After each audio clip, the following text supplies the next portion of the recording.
Assalamualaikum, salam sejahtera.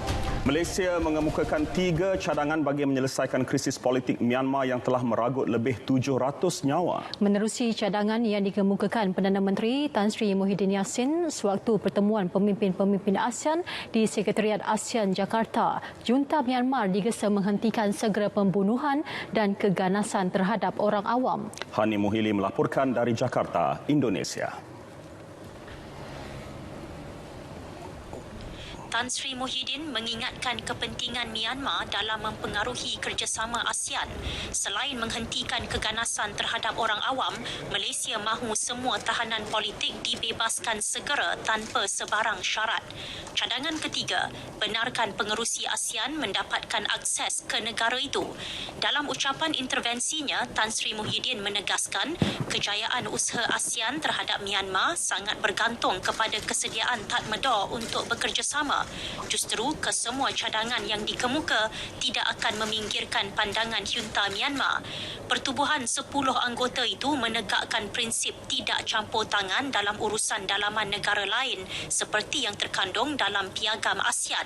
Namun, itu tidak bermaksud ia boleh mengabaikan situasi serius yang membahayakan keamanan, keselamatan dan kestabilan serantau.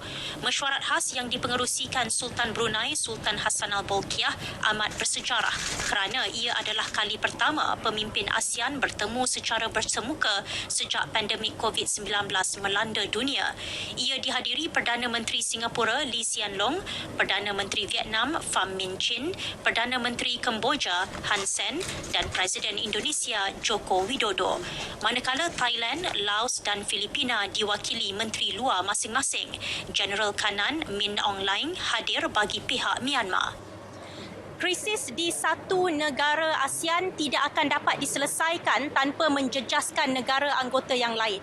Jika ASEAN adalah mekanisme untuk membantu Myanmar kembali normal, maka langkah kehadapan adalah memberi akses kepada pengerusi dan setiausaha agung ASEAN untuk ke Myanmar bagi bertemu semua pihak yang berkenaan. Ini sangat diperlukan bagi ASEAN untuk memberikan pemerhatian yang jujur dan tidak berat sebelah. Sekiranya ASEAN dibenarkan masuk, ia dapat menunjukkan kepada dunia bahawa pertubuhan itu berada di landasan betul dalam membantu Myanmar yang berdepan krisis politik sejak 1 Februari lalu. Hani Muhili, Jakarta.